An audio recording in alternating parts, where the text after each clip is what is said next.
Bismillahirrahmanirrahim. Assalamualaikum warahmatullahi wabarakatuh. Alhamdulillah, salatu wassalamu ala rasulillah wa ala alihi wa sahbihi wa mawalah, amma ba'du. Sahabat Al-Fatih yang dimuliakan Allah subhanahu wa ta'ala, ada beberapa pertanyaan yang diajukan kepada kami. Yang pertama adalah, apa hukum menjual kulit hewan kurban? Jamaah, ini satu pertanyaan yang sering diulang setiap tahunnya. Masyarakat sering bertanya tentang masalah ini. Kenapa berulang? Ini satu hal yang juga penting kita soal terlebih dahulu sebelum menjawab pertanyaan ini. Karena masyarakat kita ini dalam soal-soal yang sifatnya seperti ini secara umum itu masih perlu bimbingan. Ya, berarti ini tugas para dai untuk terus memahamkan kepada masyarakat tentang tema-tema seperti ini. Karena ini tema tahunan. Tidak semestinya tema tahunan itu kemudian pertanyaannya berulang. Tapi ala kulli hal, mari kita bahas ya pertanyaan ini dari sisi fikih. Semua ulama sepakat bahwa menjual bagian apapun dari hewan kurban itu dilarang. Tidak boleh. Karena ada hadis Nabi yang sangat jelas sekali menyebutkan hal itu. Nabi SAW mengatakan, wala tabi'u luhumal hadi wal adhahi, jangan kalian menjual daging hadiyu, hewan kurban yang biasa dipotong jamaah haji, wal adhahi, dan hewan-hewan kurban yang lain. Fakulu wa tasaddaku, makanlah oleh kalian dan sedekahkanlah. Wastamti'u bijuludiha wala tabi'uha, gunakanlah kulitnya, jangan kalian jual. Ini jelas. Jadi hadis ini tidak hanya melarang menjual belikan daging, tapi juga melarang menjual belikan kulit. Rasul mengatakan wastamti'u, manfaatkan, atau bahasa yang lainnya, gunakan sebisa mungkin kulit itu, jangan kalian jual. Kalau zaman dulu biasanya kulit-kulit hewan itu dipakai untuk pakaian, ada juga yang dipakai untuk tempat minuman, ada juga yang dipakai untuk sarung pedang, ada yang juga dipakai untuk rebana zaman dulu. Itu namanya wastamti'u, dimanfaatkan, nggak dijual. Atau kalau mau diolah menjadi makanan, dinikmati. Itu kalimat wastamti'u. Dan Rasul menegaskan kembali, wala tabi'uha, jangan kalian menjualnya. Jelas.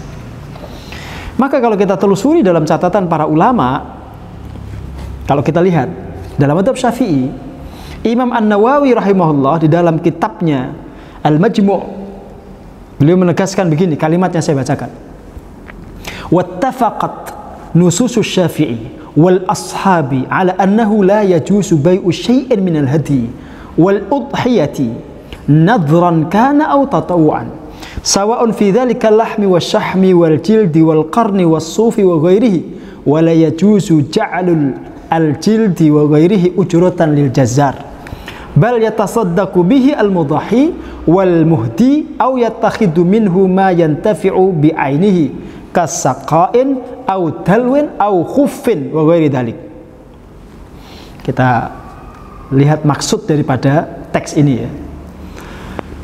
Kata Imam Nawawi, beragam redaksi tekstual dalam mazhab Syafi'i dan murid-muridnya mengatakan bahwa tidak boleh menjual apapun dari hadiyu. Hadiyu itu sekali lagi adalah hewan kurban yang dipotong jamaah haji. Tidak boleh pula dari hewan kurban biasa yang dimiliki oleh jamaah yang lain, bukan jamaah haji. Baik korban itu karena nadar atau tatawu. Tatawu itu sunnah, nadar itu wajib. Dua-duanya tentu tidak boleh. Larangan itu berlaku baik untuk dagingnya, lemaknya, tanduknya, rambutnya, dan lain sebagainya. Jadi tanduk pun tidak boleh dijual, lemaknya pun tidak boleh dijual. Ini kata Imam An-Nawawi dalam kitab Al-Majmu'. Saya lanjutkan. Juga dilarang menjadikan kulit itu sebagai upah untuk tukang jagal. Jadi kalau kita berikan kulit itu ke tukang jagal sebagai upah, itu pun nggak boleh. Ya meskipun jasa orang motong hewan itu harus dihargai, tapi tidak dengan kulit hewan kurban. dengan biaya operasional atau diambilkan dari pos yang lain, tidak boleh dari hewan kurban itu. Saya teruskan. Namun yang diperbolehkan adalah seseorang yang berkorban dan orang yang berhadiah menyedekahkannya dan juga mengambil darinya manfaat, seperti digunakan sebagai kantong air atau timba atau sepatu, khuf itu sepatu, dan lain sebagainya. Ini keterangan Imam Nawawi dalam kitab Al-Majmu' Syarhul Muhadzab juz 8 volume yang ke-8 halaman 397. Jadi jelas ya. Jadi dimanfaatkan kulitnya itu, tidak boleh dijual. Kalau alasan repot, maka jangan jadi panitia. Memang panitia harus repot. Atau kalau nggak mau repot teknisnya, dikasihkan pada orang, pada fakir miskin atau kepada orang-orang yang membutuhkan. Nggak ada orang nolak, pasti mau. Tapi panitia atau orang yang berkurban sendiri tidak boleh menjual itu. Kenapa? Karena hewan kurban itu dagingnya, tulangnya, kulitnya, tanduknya, semua bagiannya itu diberkahi Allah. Dan yang jauh lebih penting kita fahami bahwa hewan kurban itu semuanya itu sesuatu yang dipersembahkan untuk Allah. Tidak boleh kita ganggu.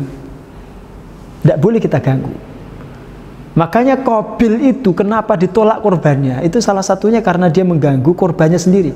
Dia ambil bagian yang menurut dia itu baik, bagus, sayang kalau dikorbankan. Maka dia ambil bagian itu.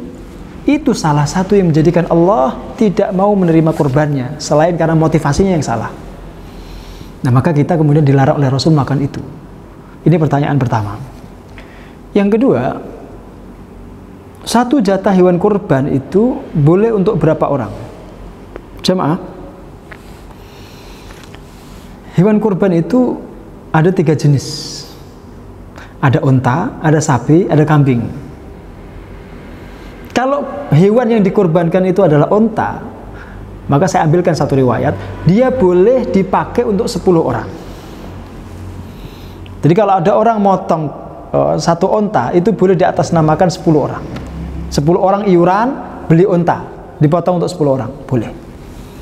Kalau hewannya itu sapi atau kerbau, maka maksimal 7 orang. Maksimal 7 orang.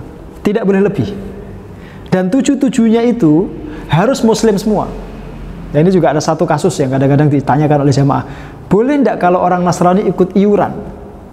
6 orangnya Islam, 1 orangnya Nasrani? Tidak boleh. Karena syarat sahnya menyembelih hewan kurban itu agamanya harus muslim. Sementara yang dipotong hewannya 1. Kalau ada 1 orang saja yang tidak memenuhi syarat, maka kurban itu menjadi tidak sah. Dan itu berbahaya. Maka 7-7-nya harus orang Islam. Nah, kalau kambing atau domba itu untuk 1 orang. Itu untuk 1 orang. Mungkin ada lagi pertanyaan, terus bagaimana dengan keluarganya? Maka para ulama memberikan penjelasan. Meskipun yang motong itu atas nama 1 orang, umpamanya kepala keluarga, ayah atau suami, ketika dia nyembelih itu dia boleh menyertakan keluarganya. Bismillah, ya Allahu Akbar, Allahumma hadza anni, atau Allahumma taqabbal hadza anni wa an ahli baiti. Ya Allah, terimalah korban ini untukku dan untuk keluargaku. Boleh. Dan insya Allah pahalanya akan mengalir pada mereka.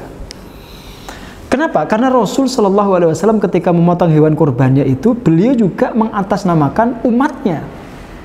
Allahumma hadza anni wa amman lam yudhahi min ummati, kata Rasul. Ya Allah, korban ini untukku dan untuk umatku yang tidak bisa berkorban. Jadi berkorban atas nama orang lain itu boleh. Berkorban atas nama keluarga tentu jauh lebih boleh. Ini pertanyaan yang kedua. Yang ketiga, bolehkah dana korban itu dipakai untuk operasional penyembelihan? Jawabannya nggak boleh. Jawabannya nggak boleh. Kalau kita nabung umpamanya ini, uang ini kita kumpulkan gitu. Kemudian dapat sejumlah uang, taruhlah 3 juta umpamanya. Kemudian 3 juta ini kita belikan kambing. kita belikan kambing, belum kita kemudian potong untuk korban. Tapi ketika kita nabung itu, kita niatkan untuk beli kambing untuk korban, maka uang itu tidak boleh diganggu gugat. Tiga-tiganya itu, 3 jutanya itu harus dibelikan kambing, tidak boleh diganggu gugat, dikurangi nggak boleh.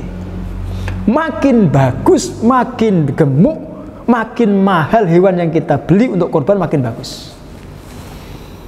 Terus dari mana dana operasionalnya? Orang yang korban itu bisa dikenakan dana operasional sendiri. 3 juta plus dana operasional 50.000 atau 100.000 umpamanya. Atau dana operasionalnya itu diambilkan dari kas yang lain. Dari kas yang lain. Boleh. Tapi dari uang 3 juta yang memang sudah diniatkan untuk korban itu nggak boleh. Termasuk kalau sejak awal tahun ada orang memelihara hewan, diniatkan untuk korban, maka hewan itu harus dipotong untuk korban. Kata Imam Malik itu serupa dengan nadar. Maka hewan korbannya ini jadi wajib dipotong untuk korban. Hewannya itu jadi wajib dipotong untuk korban. Tidak boleh untuk hajatan. Tidak boleh untuk kebutuhan yang lain, harus untuk korban. Kata Imam Malik itu serupa dengan nadar, sehingga jadi wajib. Kecuali kalau hewannya mati atau dicuri orang. Nah, ini satu problema ya. Sehingga sebisa mungkin panitia korban itu tidak mengambil sepeser pun dari dana operasional, dari dana hewan korban. Dana operasional itu diambilkan dari pos yang lain atau dimintakan kepada orang yang korban dana tersendiri. Wallahu a'lam bishawab. Assalamualaikum warahmatullahi wabarakatuh.